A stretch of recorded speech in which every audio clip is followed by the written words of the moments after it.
গল্পের শুরুতে আমরা ইউইয়া নামের একজন ছেলেকে দেখতে পাই যে নিজের জীবনকে ভীষণ ঘৃণা করত। তার মনে হতো পুরো পৃথিবীটাই যেন তার বিরুদ্ধে। একদিন রাস্তা দিয়ে হাঁটতে সময় সে দেখল তিনজন বখাটে জোর করে একটি মেয়েকে বিরক্ত করছে। ইউইয়া সাহস করে সামনে গিয়ে বলল, ওকে ছেড়ে দাও, ওর সঙ্গে এভাবে কথা বলার বা ব্যবহার করার অধিকার তোমাদের নেই। কিন্তু বখাটেরা তার কথা শুনে হেসে উঠল। এরপর কোনো দয়া না দেখিয়ে তাকে নির্মমভাবে মারতে শুরু করল। মেয়েটি হতভম্ব হয়ে সবকিছু দেখছিল। সে ভয় পেয়ে গিয়েছিল, আবার অবাকও হয়েছিল যে কেউ তার জন্য এত বড় ঝুঁকি নিতে পারে। ঠিক তখনই সেখানে পুলিশ এসে পৌঁছায়। পুলিশকে দেখে বখাটেরা ভয়ে পালিয়ে যায়। আশপাশের মানুষ দ্রুত এসে ইউইয়াকে জ্ঞান ফেরানোর চেষ্টা করতে থাকে। কিছুক্ষণ পর সে চোখ খুলে বলল, আমাকে নিয়ে চিন্তা করবেন না, আমি ঠিক আছি। এরপর সে সেখান থেকে চলে যায়, আর মেয়েটি রহস্যময় দৃষ্টিতে তার চলে যাওয়া দেখতেই থাকে। হাঁটতে হাঁটতে ইউইয়া নিজের জীবনের কষ্টের কথা বলতে শুরু করল। ছোটবেলা থেকেই আমার চেহারা খুবই কুৎসিত ছিল। সবাই আমাকে শূকর বলে ডাকত। এমনকি আমার নিজের বাবা মাও আমার চেহারা নিয়ে সব সময় হাসাহাসি করতেন। অথচ আমার ছোট ভাই বোনেরা ছিল অনেক সুন্দর। এরপর যখন আমি মাধ্যমিক স্কুলে উঠলাম, তখন পরিস্থিতি আরও খারাপ হয়ে গেল। আগে মানুষ শুধু কথায় অপমান করত, কিন্তু পরে তারা শুধু আমার চেহারা পছন্দ না হওয়ার কারণেই আমাকে মারধর করতে শুরু করল। শুধু একজন মানুষই আমাকে সত্যিকারের ভালোবাসতেন, তিনি ছিলেন আমার দাদু। তিনি সব সময় আমার খোঁজ নিতেন, সাহস দিতেন এবং ভালো কথা বলে আমাকে এগিয়ে চলার শক্তি দিতেন। কিন্তু দুর্ভাগ্যবশত তিনি মারা যান। যাওয়ার আগে এই বাড়িটা আমার নামে লিখে দিয়ে গিয়েছিলেন।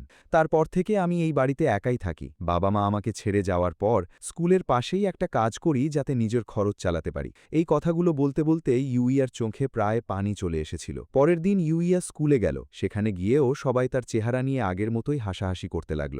সে আর সহ্য না করতে পেরে দৌড়ে পালানোর চেষ্টা করল, কিন্তু তারা তার পিছু নিল এবং চিৎকার করে বলতে লাগল, কোথায় পালাচ্ছিস ইউইয়া? এখনো বুঝতে পারিসনি? তুই তো আমাদের মারার পুতুল। এরপর তারা আবারও তাকে নির্মমভাবে মারতে শুরু করল। এতটাই মারল যে সে প্রায় ভেঙে পড়ল। দূর থেকে তার নিজের ভাই আর বোন পুরো ঘটনাটা আনন্দ নিয়ে দেখছিল। শেষ পর্যন্ত ভাঙা মন আর আহত শরীর নিয়ে ইউইয়া বাড়ি ফিরে এলো। খুব ক্ষুধা লাগায় সে এক প্যাকেট ইনস্ট্যান্ট খাবার তৈরি করল। কিন্তু খাওয়ার আগে যখন স্যুপের মধ্যে নিজের মুখের প্রতিবিম্ব দেখল, তখন নিজের চেহারা দেখে তার ভীষণ ঘৃণা লাগল। খাবারটা শেষ না করেই ইউইয়া সেটাকে ফেলে দিল। নিজের মনেই বলতে লাগল, মনে হচ্ছে খাবারটাও আমাকে নিয়ে মজা করছে। এরপর সে উঠে আয়নার সামনে গিয়ে দাঁড়ালো, কিন্তু নিজের মুখের দিকে তাকিয়ে থাকতে পারল না। রাগে এসে আয়নায় ঘুষি মারল। একের পর এক ঘুষিতে আয়নাটা পুরো ভেঙে চুরমার হয়ে গেল। হঠাৎ ভাঙা আয়নার পাশের দেয়ালে লুকিয়ে থাকা একটা গোপন দরজা খুলে গেল। দরজার ওপাশে ছিল তার দাদুর গোপন একটা ঘর। ইউইয়া ভেতরে ঢুকে দেখল ঘর জুড়ে অনেক অদ্ভুত আর রহস্যময় জিনিসপত্র রাখা। তবে সবকিছুর মধ্যে সবচেয়ে বেশি তার নজর কাড়ল একটা অদ্ভুত দরজা। সে দরজাটা খুলতেই হঠাৎ একটা লেখা তার সামনে ভেসে উঠল, অভিনন্দন, আপনাকে অন্য এক জগতে স্থানান্তরিত করা হয়েছে। লেখাটা পড়ে ইউইয়া ভয়ে আর অবাক হয়ে গেল। এরপর একের পর এক নতুন বার্তা ভেসে উঠতে লাগল। সেখানে লেখা ছিল সে বিশেষ কিছু ক্ষমতা পেয়েছে, যেগুলো এখন এই নতুন জগতে ব্যবহার করতে পারবে। ঠিক তখনই তার সামনে আবার একটা কাগজ দেখা দিল, কিন্তু সেটার ভাষা সে আগে কখনো দেখেনি। আশ্চর্যের বিষয়, মুহূর্তের মধ্যেই সে ভাষা বোঝার একটি বিশেষ দক্ষতা পেয়ে গেল। ফলে অচেনা ভাষাটাও সহজেই পড়তে পারল। কাগজে লেখা ছিল, আমি এই বাড়ি এবং এর বাগানের মালিক। যেই এই বার্তাটি খুঁজে পাবে, এই বাড়ি এবং এর ভেতরের সবকিছুর মালিক সেই হবে। তার অনুমতি ছাড়া কেউ এই জায়গায় ঢুকতে বা এখান থেকে বেরোতে পারবে না। কথাগুলো পড়ে ইউইয়া কিছুক্ষণ একদম স্থির হয়ে দাঁড়িয়ে রইল। তারপর আস্তে করে বলল, তাহলে এখন এই বাড়িটার মালিক আমি? সত্যিই অবিশ্বাস্য। এরপর সে নিজের পাশেই অনেক রকম অস্ত্র দেখতে পেল। একটা তলোয়ার হাতে নিয়ে অনুশীলন করার চেষ্টা করল, কিন্তু ঠিকমতো ধরতেই পারল না, উল্টো মাটিতে পড়ে গেল। ঠিক তখনই আবার একটা বার্তা ভেসে উঠল, অভিনন্দন, আপনি তলোয়ার চালানোর দক্ষতা অর্জন করেছেন। মুহূর্তের মধ্যেই যেন সে তলোয়ার চালানোর সব কৌশল শিখে ফেলল। এরপর একে একে অন্য অস্ত্রগুলোও হাতে নিয়ে চেষ্টা করল, আর অবাক করার মতো দ্রুত সেগুলো ব্যবহার করাও শিখে গেল। সব অস্ত্র সে নিজের টুল ইনভেন্টারিতে রেখে দিল। ঠিক সেই সময়ে দূর থেকে ভয়ঙ্কর একটা গর্জন শোনা গেল। একটা দানব তার দিকে তেড়ে আসছে। ভয়ে ইউইয়ার হাত পা কাঁপতে লাগল। সে মনে মনে বলল, এবার মনে হয় আমার শেষ। কিন্তু দানবটা বাড়ির চারপাশের অদৃশ্য সুরক্ষা বলয় ভেদ করতে পারল না। বাইরে দাঁড়িয়ে শুধু গর্জন করেই যেতে লাগল। ইউইয়ার হাত তখনও কাঁপছিল।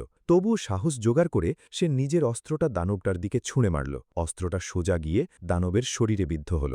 এক আঘাতেই দানবটা মারা গেল। দানবটা মারা যেতেই তার শক্তি ইউইয়ার শরীরে প্রবেশ করল। সঙ্গে সঙ্গে নতুন নতুন টুল আনলক হল, আর তার অভিজ্ঞতার মাত্রাও বেড়ে গেল। এরপর সে দেখল দানবটার কাছ থেকে অনেকগুলো সোনার মুদ্রা পড়ে গেছে। তখন সে বুঝতে পারল এই সোনাগুলো সে তার বাস্তব জীবনেও ব্যবহার করতে পারবে। খুশিতে সে বলে উঠল, তাহলে আর আমাকে কাজ করতে হবে না। এরপর ইউইয়া আবার নিজের বাড়িতে ফিরে এসে ঘুমিয়ে পড়ল। পরদিন ঘুম থেকে উঠে সে খেয়াল করল তার জামা কাপড়গুলো যেন অনেক ঢিলে হয়ে গেছে, তবে সে বিষয়টাকে তেমন গুরুত্ব দিল না। ইউইয়া তখনও বুঝতেই পারেনি যে সে পুরোপুরি বদলে গেছে। এখন সে আগের সেই মোটা আর সাধারণ ছেলে নেই, বরং অসাধারণ সুদর্শন এক তরুণে পরিণত হয়েছে। সে ভাবল একবার আয়নায় নিজের মুখটা দেখবে, কিন্তু পরক্ষণেই মনে পড়ল রাগের মাথায় তো সে আয়নাটাই ভেঙে ফেলেছিল। সে নিজের মনেই বলল, থাক, না দেখাই ভালো, নিজের চেহারা তো কোনোদিনই আমার ভালো লাগেনি। কিন্তু সে জানতই না তার নতুন চেহারা এতটাই অবিশ্বাস্য সুন্দর হয়েছে যে কেউ দেখলে সহজে বিশ্বাসই করতে পারবে না। এরপর সে নতুন পৃথিবী থেকে পাওয়া কাপড় পরে বাগানে কাজ করতে গেল। সেখানে তার মুখোমুখি হল কফি বিস্ট নামের এক দানবের। তবে এবার আর আগের মতো ভয় পেল না, খুব সহজেই দানবটাকে হারিয়ে ফেলল। এভাবেই পুরো ছুটির সময় সে ওই নতুন পৃথিবীতে ঘুরে বেড়াতে লাগল। একের পর এক দানবকে হারিয়ে প্রচুর সম্পদ সংগ্রহ করল, আর প্রতিদিনই আরও শক্তিশালী হয়ে উঠতে লাগল। ছুটি শেষ হতে হতে ইউইয়া অনেক সাহসী হয়ে গেল। শুধু তাই নয়, সব ধরনের অস্ত্র চালাতেও সে একজন দক্ষ যোদ্ধায় পরিণত হল। ছুটির শেষ দিনে তার সামনে এলো আরও শক্তিশালী এক বিবর্তিত ওগার, কিন্তু এবারও ইউইয়া পিছিয়ে যায়নি। কঠিন লড়াইয়ের পর সে ওগারটার মাথা কেটে ফেলল এবং জয়ী হল। আর ঠিক এখান থেকেই গল্পের আসল রোমাঞ্চ শুরু হয়। অবশেষে স্কুল খোলার দিন চলে এলো। স্কুলে যাওয়ার আগে ইউইয়া নিজেকে একটু গুছিয়ে নিল, তারপর ক্লাসের উদ্দেশ্যে রওনা দিল। স্কুলে ঢুকতেই সবাই তার দিকে অবাক হয়ে তাকিয়ে রইল। তার চেহারা দেখে অনেকেই ফিসফিস করে বলতে লাগল, এত সুন্দর মানুষও নাকি হয়। কিন্তু সবচেয়ে অবাক করার বিষয় ছিল অন্য কিছু। তার নিজের ভাইবোন পর্যন্ত তাকে চিনতে পারল না। এমনকি যারা প্রতিদিন তাকে মারধর করত তারাও কাছে এসে বলল, এই ছেলে, তুমি কে? আগে তো কখনো দেখিনি, নতুন ভর্তি হয়েছ নাকি? ইউইয়া অবাক হয়ে বলল, নতুন না, আমি ইউইয়া, যাকে তোমরা প্রতিদিন মারতে। তার কথা শুনে সবাই হতবাক হয়ে গেল। তারা একসঙ্গে বলে উঠল, অসম্ভব, আমাদের সঙ্গে মজা করছো নাকি? ইউইয়া কিছুই বুঝতে পারছিল না। সে দৌড়ে বাথরুমে গেল নিজের মুখটা দেখার জন্য। আয়নার সামনে দাঁড়িয়ে নিজের প্রতিবিম্ব দেখেই সে থমকে গেল। সে দেখল তার চেহারা যেন চাঁদের মতো উজ্জ্বল আর অসাধারণ সুন্দর হয়ে গেছে। নিজের চোখকেও সে বিশ্বাস করতে পারছিল না। বিস্ময় তার পুরো শরীর কেঁপে উঠল। ঠিক তখনই তার ভাই বোন এসে তাকে আলাদা করে নিয়ে গেল। তারা বলল, সব সত্যি করে বলো, কয়েকদিনের মধ্যে এত বড় পরিবর্তন কিভাবে হলো? যে ছেলেটাকে সবাই নিয়ে হাসত সে হঠাৎ এত সুন্দর হয়ে গেল কিভাবে? তাড়াতাড়ি বলো। কিন্তু ইউইয়া তাদের কিছুই বলল না। মনে মনে সে জানত এই সব কিছুই সম্ভব হয়েছে সেই রহস্যময় অন্য জগতে যাওয়ার কারণে। ঠিক তখনই স্কুলের সামনে এসে থামল একটি বিলাসবহুল গাড়ি। গাড়ি থেকে নামল চাঁদের মতো সুন্দর এক মেয়ে, আর তাকে দেখেই চারপাশের সবার নজর তার দিকেই চলে গেল। ঠিক তখনই সেই মেয়েটি ইউইয়ার দিকে এগিয়ে এসে বলল, মাফ করবেন, আপনার সঙ্গে কি একটু কথা বলতে পারি? হঠাৎ এমন কথা শুনে ইউইয়া একটু অবাক হয়ে গেল। লাজুকভাবে বলল, কিন্তু আপনি কি আমাকে চেনেন? মেয়েটি হেসে বলল, অবশ্যই চিনি। কয়েকদিন আগে সুপারমার্কেটের সামনে যেদিন কয়েকজন বখাটের হাত থেকে আপনি আমাকে বাঁচিয়েছিলেন, আমি সেই মেয়েটাই। ইউইয়া একদম অবাক হয়ে গেল। এত বড় পরিবর্তনের পরও মেয়েটি তাকে চিনে ফেলেছে, এটা সে বিশ্বাসই করতে পারছিল না। তাই সে জিজ্ঞেস করল, আচ্ছা, তাহলে আমার কাছে কেন এসেছেন? মেয়েটি বলল, প্রথমে নিজের পরিচয় দিই, আমার নাম কাউরি, আর আজ আমি এসেছি আপনাকে একটা প্রস্তাব দিতে। আমি চাই আপনি ওয়াই একাডেমিতে ভর্তি হন। এই এলাকার সবচেয়ে নামকরা আর বিলাসবহুল স্কুল এটা। কথাটা শুনে ইউইয়া হতবাক হয়ে গেল। সে বলল, আমার মতো একজনকে ওরা কখনোই ভর্তি নেবে বলে মনে হয় না। কাউরি হালকা হেসে উত্তর দিল, উল্টোটা সত্যি, আপনার মতো সাহসী আর ভালো মনের মানুষই এই স্কুলের সবচেয়ে বেশি দরকার। ঠিক তখনই ইউইয়ার ভাইবোন সামনে এসে বলল, শুধু ওকে কেন, আমাদেরও ভর্তি করুন, আমরা ওর চেয়ে অনেক বেশি মেধাবী আর সব দিক থেকেই ওর চেয়ে ভালো। তাদের কথা শুনে বিরক্ত হয়ে কাউরি বলল, স্বপ্ন দেখছেন নাকি? তোমাদের সব খারাপ কাজের কথা আমি জানি। তোমাদের মতো মানুষকে এই স্কুলে নেওয়ার কোনো প্রশ্নই ওঠে না। এক কথায় সে তাদের প্রস্তাব ভিড়িয়ে দিল। এরপর কাউরি ইউইয়াকে নিজের গাড়িতে নিয়ে সরাসরি ওয়াই একাডেমিতে পৌঁছে গেল।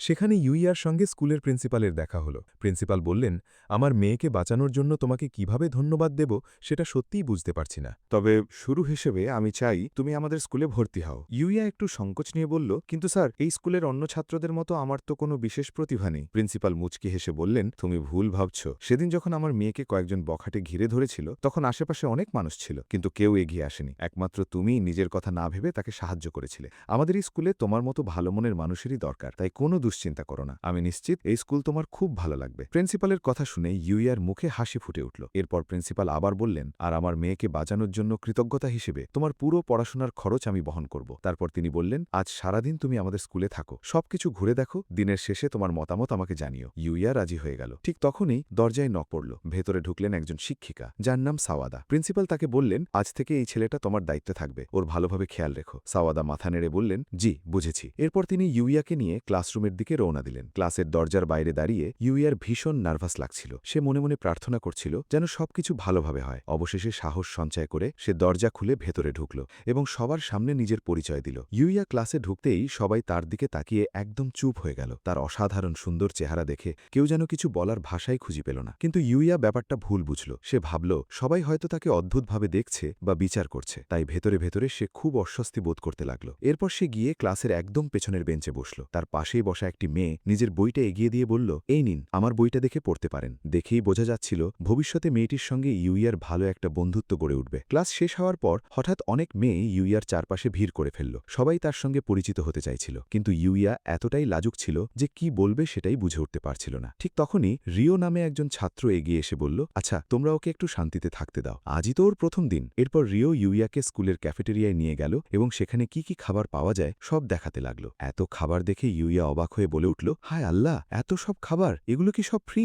এটা তো একেবারে স্বর্গীয় মতো। তার কথা শুনে রিও হেসে বলল, আরে এসব কি বলছো, চলো আগে খাওয়া শুরু করি। তারা গিয়ে আরেকজন ছাত্র সিঙ্গোর সঙ্গে বসল। তিনজন নিজেদের পরিচয় দিল, গল্প করল, আর অল্প সময়ের মধ্যেই ভালো বন্ধু হয়ে গেল। ইউইয়ার এই জায়গাটা খুব ভালো লাগতে শুরু করল। এখানকার মানুষগুলোর সঙ্গে সে অনেক স্বস্তি অনুভব করছিল। এভাবেই শান্তিপূর্ণভাবে তার প্রথম দিনের ক্লাস শেষ হল। এরপর সে আবার প্রিন্সিপালের কাছে গিয়ে বলল, আমি জানি এই স্কুলে পড়ার যোগ্যতা হয়তো আমার নেই, কিন্তু আজ এখানে এসে ছাত্রছাত্রী আর সবার ব্যবহার দেখে আমার সত্যি ইচ্ছে করছে এই একাডেমির একজন ছাত্র হতে। প্রিন্সিপাল হেসে বললেন, আমি তোমার চেয়ে বয়সে বড়, অভিজ্ঞতাও বেশি, তাই নিশ্চিত হয়ে বলতে পারি তোমার মতো মানুষই এই স্কুলের সবচেয়ে বেশি দরকার। আজ থেকে তুমি এই একাডেমির একজন অফিসিয়াল ছাত্র। কথাটা শুনে ইউইয়ার আনন্দের সীমা রইল না। স্কুল থেকে বের হওয়ার সময় সে দেখল কাউরি তার জন্য অপেক্ষা করছে। দুজন একসঙ্গে হাঁটতে হাঁটতে বাজারের দিকে গেল। কাউরি তাকে আশেপাশের বিভিন্ন জায়গা ঘুরে দেখাতে লাগল। সবকিছু দেখে ইউইয়া বারবার অবাক হয়ে যাচ্ছিল। এরপর তারা একটা রেস্টুরেন্টে ঢুকে কিছু মিষ্টি আর আইসক্রিম কিনল। খেতে খেতে ইউইয়া কাউরিকে জিজ্ঞেস করল,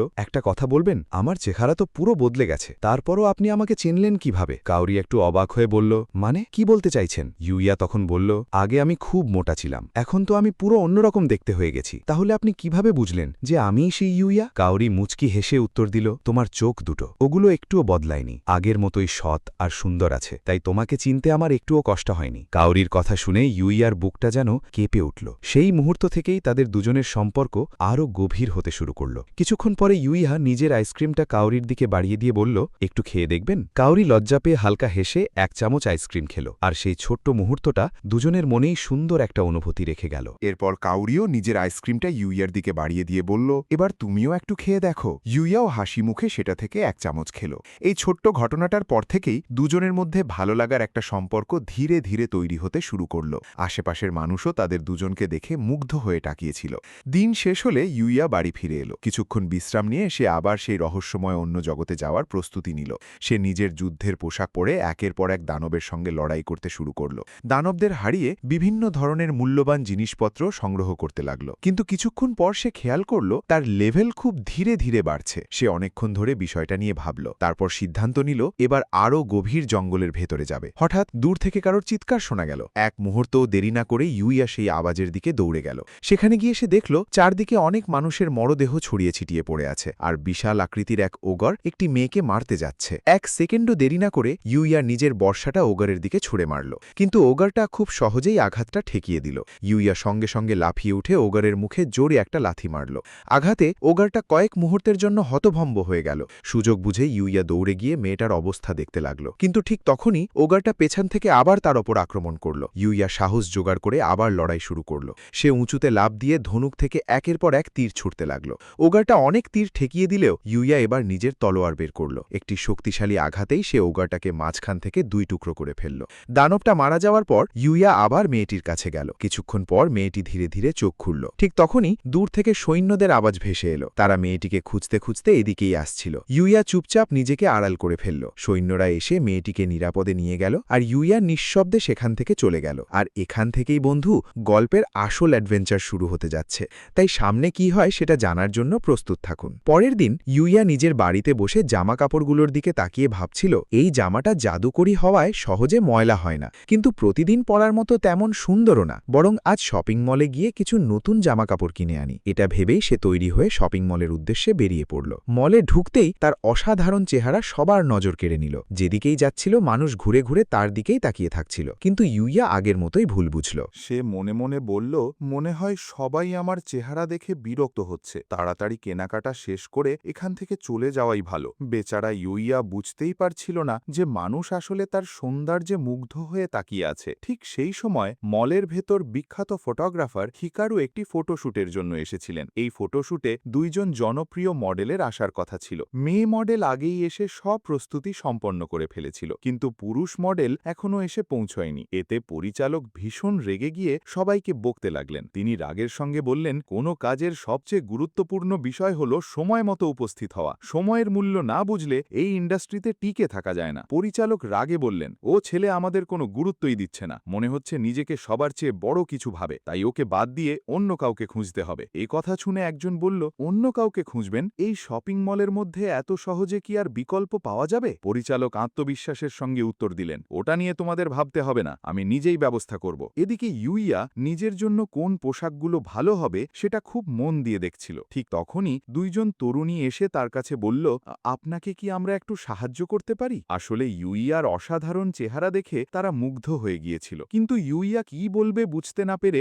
ভদ্রভাবে বলল, ধন্যবাদ, তবে আমি নিজেই দেখে নিতে পারবো। এ কথা বলে সে সেখান থেকে চলে গেল। সে যখন সিঁড়ি দিয়ে নিচে নামছিল, ঠিক তখনই পাশের সিঁড়ি দিয়ে উপরে উঠছিলেন বিখ্যাত ফটোগ্রাফার হিকারু। এক ঝলক ইউইয়াকে দেখেই হিকারু থমকে দাঁড়ালেন। মনে মনে বললেন, অবিশ্বাস্য, এত সুন্দর একজন ছেলে, আমি তো ঠিক এমন কাউকেই খুঁজছিলাম। তিনি দ্রুত ইউইয়ার কাছে গিয়ে পুরো বিষয়টা খুলে বললেন, তারপর অনুরোধ করলেন, আমাদের ফটোশুটে একজন মডেল দরকার, আপনি কি আমাদের একটু সাহায্য করবেন? ইউইয়া শুনল যে তাদের সত্যিই একজনের দরকার, তাই সে রাজি হয়ে গেল। এরপর শুরু হলো ফটোশুট। ইউইয়ার সঙ্গে ছিলেন মিও। দুজনকে একসঙ্গে ক্যামেরার সামনে দাঁড়াতে দেখেই সবাই মুগ্ধ হয়ে গেল। তাদের দুজনের সৌন্দর্য যেন পুরো জায়গাটাকে আলোকিত করে তুলল। শপিং মলে যারা কেনাকাটা করছিল তারাও নিজেদের কাজ ফেলে শুধু তাদের দেখতেই ভিড় জমাতে লাগল। অন্যদিকে ইউইয়া কিছুই বুঝতে পারছিল না। মিওর পাশে দাঁড়াতেই সে ভীষণ লজ্জা পাচ্ছিল, কিন্তু আশ্চর্যের বিষয়, তারা যত ছবিই তুলছিল প্রতিটাই আগেরটার চেয়ে আরও সুন্দর হয়ে উঠছিল। এভাবেই সারা দিন ফটোশুট চলতে থাকল। দিন শেষে ইউইয়া বুঝতে পারল, মডেলিংয়ের কাজ বাইরে থেকে যতটা সহজ মনে হয়, বাস্তবে তার চেয়ে অনেক বেশি কঠিন। এদিকে অন্য জগতে যে মেয়েটিকে ইউইয়া ওগরের হাত থেকে বাঁচিয়েছিল তার জ্ঞান ফিরে এসেছে। তার মাথায় বারবার শুধু ইউইয়ার কথাই ঘুরছিল। সে বলছিল, আমি নিশ্চিত যে আমাকে বাঁচিয়েছিল তাকে আমি সত্যিই দেখেছি, আমাকে যেভাবেই হোক তাকে খুঁজে বের করে ধন্যবাদ জানাতে হবে। তার দেহরক্ষীরা বলল, রাজকুমারী, কাকে খুঁজবেন? ওই এলাকায় তো কোনো মানুষই থাকে না। কিন্তু মেয়েটি দৃঢ়ভাবে বলল, তবুও আমি সেখানে যাব, আমাকে যেতেই হবে। এদিকে ফটোশুট শেষ হওয়ার পর ইউইয়া আর মিও একসঙ্গে বসে গল্প করছিল। ইউইয়া মিওকে জিজ্ঞেস করল, আপনি এত ভালো কাজ করেন কিভাবে? আপনার মতো দক্ষ কাউকে আমি আগে কখনো দেখিনি। মিও হেসে বলল, আমি এতটাও দক্ষ নই, সবকিছুই আসে পরিশ্রম আর নিজের লক্ষ্যকে ধরে রাখার মাধ্যমে। তুমি যদি এভাবেই চেষ্টা চালিয়ে যাও, একদিন আমাকে ছাড়িয়েও যাবে। মিওর কথা শুনে ইউইয়ার মন ভরে গেল। ঠিক তখন মিও নিজের রুমালটা এগিয়ে দিয়ে বলল, এই নিন, ঘামটা মুছে ফেলুন। ইউইয়া রুমালটা নিয়ে বলল, ধন্যবাদ, কিন্তু এটা তো আপনার, আমি এটা কিভাবে রাখি? ঠিক সেই সময়ে সেখানে এসে হাজির হল শো। সে সেই পুরুষ মডেল যার আসলে আজ মিওর সঙ্গে ফটোশুট করার কথা ছিল। তার স্বভাব ছিল ভীষণ অহংকারী আর নিজের ওপর অতিরিক্ত আত্মবিশ্বাসী। সে আসতেই আশপাশের অনেক মেয়ে চিৎকার করে উচ্ছ্বাস প্রকাশ করতে লাগল, আর সবার এমন প্রতিক্রিয়া দেখে শোয়ের অহংকার যেন আরও বেড়ে গেল। শো সোজা মিওর সামনে গিয়ে দাঁড়াল, তারপর এক হাত দেয়ালে রেখে আত্মবিশ্বাসী ভঙ্গিতে বলল, কি ব্যাপার, আমার কোনো মেসেজেরই উত্তর দিচ্ছ না কেন? আমরা তো একসঙ্গে বাইরে যাওয়ার কথা বলেছিলাম। মিও লজ্জায় আর অস্বস্তিতে কিছুই বলতে পারছিল না। ঠিক তখনই শো ইচ্ছা করে মিওর রুমালটার উপর পা দিয়ে দাঁড়াল। এটা দেখে ইউইয়ার খুব রাগ হল। সে সামনে এগিয়ে এসে শান্ত কিন্তু দৃঢ় কণ্ঠে বলল, ও তোমার সঙ্গে কথা বলতে চায় না, তাই দয়া করে ওর কাছ থেকে একটু দূরে দাঁড়াও। শো সঙ্গে সঙ্গে রেগে গিয়ে বলল, তুই কে রে, আমাদের ব্যাপারে নাক গলাচ্ছিস কেন? এ কথা বলেই সে ইউইয়ার মুখে ঘুষি মারতে এগিয়ে গেল, কিন্তু ইউইয়া মুহূর্তের মধ্যেই তার হাত চেপে ধরল। তারপর এক টানে শোকে সবার সামনে মাটিতে ছুঁড়ে ফেলে দিল। হঠাৎ এমন অপমানজনক ঘটনায় শো একদম হতভাগ হয়ে গেল। সবার সামনে তার সম্মান মাটিতে মিশে গেল। কিছুক্ষণ আগেও যেসব মেয়েরা তাকে দেখে চিৎকার করছিল তারাই এবার মুখ ফিরিয়ে নিল। তাদের সব মনোযোগ চলে গেল ইউইয়ার দিকে। অল্প সময়ের মধ্যেই শোকে একেবারে উপেক্ষা করতে শুরু করল। ভাবছেন হিকারু কি চুপ করেছিলেন? একদমই না। তিনি এগিয়ে এসে শোকে বললেন, শুনে রাখো, একটু আগে যা যা হয়েছে সবকিছু ক্যামেরায় রেকর্ড হয়েছে। আজ থেকে আমার সঙ্গে তোমার আর কোনো কাজ নেই, এখনই এখান থেকে বের হয়ে যাও। এ কথা শুনে শো লজ্জায় মাথা নিচু করে দ্রুত সেখান থেকে চলে গেল। এরপর পরিচালক ইউইয়ার কাছে এসে বললেন, তোমাকে অনেক ধন্যবাদ। ছেলেটা সবসময় নিজেকে সবার চেয়ে বড় ভাবত আর সবাইকে অপমান করত। আজ তুমি ঠিক কাজটাই করেছ। মিও আন্তরিকভাবে ইউইয়াকে ধন্যবাদ জানালো। সে খুব খুশি ছিল, কারণ ইউইয়া আবারও তাকে বিপদ থেকে বাঁচিয়েছে। দেখে মনে হচ্ছিল শোর অহংকারে এতদিন সবাই অতিষ্ঠ হয়েছিল। এরপর পরিচালক ইউইয়াকে বললেন, তুমি চাইলে আমাদের সঙ্গে নিয়মিত মডেল হিসাবে কাজ করতে পারো। তিনি আরও বললেন, বললেন, টাকার চিন্তা করো না, আমরা তোমাকে খুব ভালো পারিশ্রমিক দেব। ইউইয়া হেসে উত্তর দিল, আপনাদের মতো ভালো মানুষদের সঙ্গে কাজ করার সুযোগ পাওয়া সত্যিই আমার জন্য অনেক বড় ব্যাপার, কিন্তু এখনই আমি এমন একটা কাজের দায়িত্ব নিয়মিতভাবে পালন করতে পারবো না, তাই দুঃখিত। পরিচালক তার সিদ্ধান্তকে সম্মান জানিয়ে বললেন, ঠিক আছে, তবে আজ আমাদের সাহায্য করার জন্য এই সব পোশাক তোমার জন্য উপহার। ইউইয়া আনন্দের সঙ্গে উপহারগুলো গ্রহণ করল। তারপর সবাইকে বিদায় জানিয়ে নিজের বাড়ির দিকে রওনা দিল। অন্যদিকে মিও আর পরিচালকও গাড়িতে করে চলে গেলেন। তবে এটা পরিষ্কার বোঝা যাচ্ছিল, মিও ইউইয়ার প্রেমে পড়ে গেছে। আজ সারাদিন ইউইয়ার সঙ্গে কাটানো প্রতিটি মুহূর্ত সে মনে মনে খুব যত্ন করে আগলে রাখল। সন্ধ্যায় ইউইয়া বাড়ি ফিরে নতুন কাপড়গুলো গুছিয়ে রাখল। তারপর আবার যুদ্ধের প্রস্তুতি নিয়ে সেই রহস্যময় জঙ্গলের উদ্দেশ্যে রওনা দিল, যেখানে সে দানব শিকার করত। ঠিক একই সময় অন্য জগতে রাজকুমারী আর তার সৈন্যরা আবারও একদল ভয়ঙ্কর দানবের হাতে ঘিরে পড়ল। সৈন্যরা সেখান থেকে সরে যাওয়ার চেষ্টা করছিল, কিন্তু চারদিক থেকে এত বেশি দানব ঘিরে ধরেছিল যে তাদের পক্ষে আর কিছুই সম্ভব হচ্ছিল না। ঠিক তখনই রাজকুমারীও এক ভয়ঙ্কর দানবের সামনে কোণঠাসা হয়ে পড়ল। আর কয়েক সেকেন্ড দেরি হলেই দানবটা তাকে মেরে ফেলত। কিন্তু ভাবছেন, সত্যিই কি তার কিছু হয়ে যাবে? একদমই না। ঠিক সেই মুহূর্তে দানবটার পেছন থেকে হাজির হল ইউইয়া। এক আঘাতেই সে দানবটাকে মাটিতে ফেলে দিল। এরপর সামনে যত দানব ছিল একে একে সব কটাকে হারিয়ে দিল। পাশাপাশি আহত সৈন্যদেরও বিপদ থেকে উদ্ধার করল। ইউইয়ার এমন শক্তি দেখে সবাই অবাক হয়ে গেল। হঠাৎ রাজকুমারী সামনে এগিয়ে এসে বলল, প্রথমেই আমার জীবন বাঁচানোর জন্য আপনাকে অসংখ্য ধন্যবাদ। আর দ্বিতীয় কথা, সে এক মুহূর্ত থেমে বলল, আপনি কি আমাকে বিয়ে করবেন? কথাটা শুনে ইউইয়া পুরো হতবাক। রাজকুমারীর সৈন্যরাও অবাক হয়ে একে অন্যের মুখের দিকে তাকাতে লাগল। এমন প্রস্তাব কেউই আশা করেনি। ঠিক তখনই প্রধান রক্ষী অবাক হয়ে বলে উঠল, বিয়ে করবেন? রাজকুমারী, আপনি কি সত্যি সিরিয়াস? কোনো মেয়ে এভাবে আগে থেকে ছেলেকে বিয়ের প্রস্তাব দেয় নাকি? কিন্তু রাজকুমারী একটুও লজ্জা পেল না। সে ইউইয়ার আরও কাছে এসে বলল, আমি আপনাকে প্রথম যেদিন দেখেছি সেদিন থেকেই ভালোবেসে ফেলেছি। চাইলে এটাকে প্রথম দেখাতেই প্রেম বলতে পারেন। সে আরও কিছু বলতে যাচ্ছিল, কিন্তু ইউইয়া সবাইকে নিজের বাড়িতে নিয়ে গেল। সেখানে তাদের জন্য খাবার রান্না করল। খেতে খেতে সবাই নিজেদের পরিচয় দিতে শুরু করল। তখন মেয়েটি বলল, আমার নাম অ্যালেক্সিয়া, আমি সেলিয়া রাজ্যের রাজকুমারী, আর এরা সবাই আমার নিরাপত্তার দায়িত্বে থাকা সৈন্য। এ কথা শুনে ইউইয়া ভয় পেয়ে গেল। সে তাড়াতাড়ি বলল, আমাকে ক্ষমা করবেন, আপনি যে একজন রাজকুমারী সেটা আমি জানতাম না, তাই হয়তো আপনার সঙ্গে খুব সাধারণভাবে কথা বলেছি। অ্যালেক্সিয়া হেসে বলল, এসব নিয়ে একদম ভাববেন না। তারপর আবার মুচকি হেসে জিজ্ঞেস করল, তো এখন বলুন, আমাকে বিয়ে করবেন কি করবেন না? ইউইয়া একটু লজ্জা পেয়ে বলল, আপনার অনুভূতির কথা শুনে আমি সত্যিই খুশি, কিন্তু এই মুহূর্তে আমি বিয়ের মতো কোনো বিষয় নিয়ে ভাবছি না। অ্যালেক্সিয়া হাসি মুখে উত্তর দিল, আপনি ঠিকই বলেছেন, খুব সহজে পাওয়া ভালোবাসার আলাদা কোনো মূল্য থাকে না, তাই আমি এখনই জোর করব না। আমরা বরং বন্ধু হিসেবে শুরু করি। আপনি কি আমার বন্ধু হবেন? ইউইয়া হালকা হেসে বলল, অবশ্যই, এটা আমার জন্য সম্মানের ব্যাপার। এই উত্তর শুনে রাজকুমারী খুব খুশি হয়ে গেল। এরপর তারা সবাই রাজপ্রাসাদের উদ্দেশ্যে রওনা দিল। অন্যদিকে ইউইয়াও নিজের আসল জগতে ফিরে এলো। বাড়িতে এসে পোশাক বদলে সে স্কুলের উদ্দেশ্যে বেরিয়ে পড়ল। রাস্তায় যেই তাকে দেখছিল সেই কিছুক্ষণ দাঁড়িয়ে তার দিকেই তাকিয়ে থাকছিল। অনেকে তো মুগ্ধ হয়ে শুধু তাকিয়েই রইল। ইউইয়া অবশ্য আগের মতো এসব কিছু বুঝতে পারছিল না। স্কুলে পৌঁছানোর পর শিক্ষক তাকে আবার সবার সঙ্গে পরিচয় করিয়ে দিলেন। ক্লাসের সবাই হাসি মুখে তাকে স্বাগত জানালো। কিছুক্ষণ পর শুরু হলো শারীরিক শিক্ষা বা পিটি ক্লাস।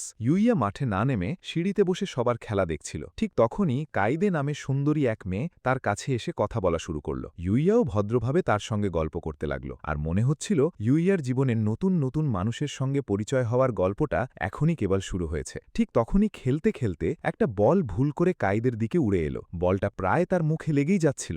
ভয়ে কাইদে চিৎকার করে উঠল, কিন্তু ইউইয়া মুহূর্তের মধ্যেই ঘুরে দাঁড়ালো। সে এক হাতেই বলটা সরিয়ে দিল। আর অবাক করার বিষয় হল, বলটা সোজা গিয়ে গোলপোস্টে ঢুকে গোল হয়ে গেল। এটা দেখে সবাই অবাক হয়ে গেল। তখন সবারই বুঝতে বাকি রইল না, ইউইয়া কোনো সাধারণ ছাত্র নয়। এরপর সে দ্বিতীয় তলায় নিজের ক্লাসে ফিরে গেল। সেখানে শিক্ষক বিজ্ঞান পড়াচ্ছিলেন, কিন্তু ইউইয়ার কিছুই মাথায় ঢুকছিল না। তাই সে জানালার বাইরে মাঠে খেলতে থাকা ছাত্রদের দিকেই তাকিয়েছিল। ঠিক তখনই কাউরি নিচ থেকে তাকে হাত নেড়ে ইশারা করল। ইউইয়াও হেসে হাত নেড়ে উত্তর দিল। হঠাৎ করেই রেড ওগার গ্যাং মোটরসাইকেল নিয়ে স্কুলের ভেতরে ঢুকে পড়ল। তাদের দেখে শিক্ষক ভয় পেয়ে গেলেন। তিনি তাড়াতাড়ি বললেন, তোমরা সবাই চুপচাপ নিজেরা পড়ো। এই কথা বলেই তিনি সেখান থেকে পালিয়ে গেলেন। এমনকি প্রিন্সিপালও কথাও ছিলেন না। ফলে পুরো স্কুলের ছাত্রছাত্রীরা একেবারে অসহায় হয়ে পড়ল। কাউরি একাই গ্যাংয়ের সামনে দাঁড়িয়ে বলল, তোমরা এখানে কি করতে এসেছো, আর স্কুলের ভেতরে ঢুকলে কিভাবে? গ্যাংয়ের একজন হেসে বলল, তোমার কাছে প্রতিশোধ নিতে এসেছি। আমাদের অপমান করেছো আর আমাদের ভাইকে এই একাডেমিতে নিয়ে এসেছো। এই স্কুলে পড়া ছিল আমাদের স্বপ্ন। এখন তোমাকে অপহরণ করার চেয়ে মজার আর কিছু হতে পারে না। কাউরি বলল, পুলিশ খুব তাড়াতাড়ি চলে আসবে। তারা হেসে উত্তর দিল, আসুক, পুলিশ আসতে আসতে অনেক দেরি হয়ে যাবে, তার আগেই তোমাকে নিয়ে চলে যাব। এরপর কয়েকজন গ্যাং সদস্য কাউরির দিকে এগিয়ে গেল। সে বুঝতেই পারছিল না এখন কি করবে। 4 তলা থেকে সবকিছু দেখছিল ইউইয়া। প্রথমে সে ঠিক বুঝতে পারছিল না কি হচ্ছে, কিন্তু কিছুক্ষণ পরই বুঝল কাউরি বড় বিপদে পড়েছে। সে তাকে সাহায্য করতে যাওয়ার সিদ্ধান্ত সিদ্ধান্ত নিল। কিন্তু ঠিক তখনই তার অতীতের সব ভয়ঙ্কর স্মৃতি মনে পড়ে গেল। স্কুলে প্রতিদিন মার খাওয়া, অপমান সহ্য করা সবকিছু যেন আবার চোখের সামনে ভেসে উঠল। ভয়ে তার পা কাঁপতে লাগল, মাথা ঘুরে সে প্রায় পড়েই যাচ্ছিল। হঠাৎ সে নিজের গালে জোরে একটা থাপ্পড় মারল। নিজেকে শক্ত করে বলল, আমি ঠিক আছি, আমি ভয় পাব না, এবার আমি লড়ব। এই কথা বলেই সে জানালার দিকে দৌড়ে গেল। তারপর কোনো দ্বিধা না করে 4 তলা থেকে লাফিয়ে পড়ল। এটা দেখে ক্লাসের সবাই চিৎকার করে উঠল, ওই ছেলে 4 তলা থেকে লাফিয়ে দিয়েছে। কিন্তু ইউইয়া মাটিতে এমনভাবে নামল যেন একটা সিংহ শিকার করতে নেমেছে। নামার সঙ্গে সঙ্গেই সামনে থাকা কয়েকজন গ্যাং সদস্যকে এক আঘাতে মাটিতে ফেলে দিল। তারা কিছু বুঝে ওঠার আগেই ইউইয়া খুব দ্রুত একের পর এক আক্রমণ এড়িয়ে যেতে লাগল। ঠিক তখনই বিশাল শরীরের একজন লোক তার পথ আটকে বলল, এবার দেখি আমার হাত থেকে কিভাবে বাঁচিস। এই বলে সে সমস্ত শক্তি দিয়ে ইউইয়ার দিকে ঝাঁপিয়ে পড়ল। কিন্তু ইউইয়া সহজেই তাকে থামিয়ে দিল। তারপর শান্ত গলায় বলল, তোমার খেলা শেষ। এই কথা বলেই তাকে জোরে ছুঁড়ে দূরে ফেলে দিল। এরপর ইউইয়া কাউরিকে বাঁচানোর জন্য এগিয়ে গেল, কিন্তু গ্যাংয়ের নেতা প্রচণ্ড রেগে গিয়ে মোটরসাইকেল নিয়ে সরাসরি ইউইয়ার দিকে ছুটে এলো। ইউইয়া প্রথম আক্রমণটা সহজেই এড়িয়ে গেল, কিন্তু নেতাটাও খুব চালাক ছিল। সে ঘুরে আবারও পুরো গতিতে ইউইয়ার দিকে মোটরসাইকেল চালিয়ে আনল। ঠিক শেষ মুহূর্তে ইউইয়া অবিশ্বাস্য গতিতে অনেক উঁচুতে লাফ দিল, আর সবাই বিস্ময়ে তাকিয়ে রইল কি হতে চলেছে। ইউইয়ার লাফ দেখে গ্যাংয়ের নেতা আর মোটরসাইকেলের নিয়ন্ত্রণ রাখতে পারল না। মুহূর্তের মধ্যেই সে ভারসাম্য হারিয়ে জোরে গিয়ে করল। এভাবে ইউইয়া একাই পুরো রেড ওগার গ্যাংকে পরাজিত করল। কিছুক্ষণ পর পুলিশ ঘটনাস্থলে এসে পৌঁছল। তারা গ্যাংয়ের সবাইকে গ্রেফতার করে নিয়ে গেল। এদিকে ভয় আর উত্তেজনায় কাউরির শরীর কাঁপছিল, সে প্রায় অজ্ঞান হয়ে যাচ্ছিল। ইউইয়া দ্রুত তার কাছে গিয়ে তাকে ধরে ফেলল। ইউইয়ার বুকে ভর দিয়ে দাঁড়াতেই কাউরির মুখে স্বস্তির হাসি ফুটে উঠল। ঠিক সেই সময় ইউইয়ার ভাইবোন খুব চিন্তায় পড়ে গেল, কারণ গ্যাংয়ের লোকেরা তাদেরও মারধর করেছিল। তারা রাগের রেড ওগার গ্যাংকে গালাগাল করতে লাগল। তাদের কথা শুনে গ্যাংয়ের নেতা হঠাৎ ইউইয়ার ভাইকে ধরে ফেলল। তার গলা চেপে ধরল এত জোরে যে ছেলেটা শ্বাসই নিতে পারছিল না। ইউইয়ার বোন তাকে বাঁচাতে এগিয়ে এলো, কিন্তু নেতা তাকে লাথি মেরে দূরে ফেলে দিল। ছেলেটা ধীরে ধীরে দম বন্ধ হয়ে আসছিল। চারপাশে এত মানুষ থাকলেও কেউ সাহস করে এগিয়ে আসছিল না। ঠিক তখনই ইউইয়া সেখানে এসে হাজির হল। সে এক হাতেই গ্যাং নেতার হাত চেপে ধরে নিজের ভাইকে তার হাত থেকে ছাড়িয়ে নিল।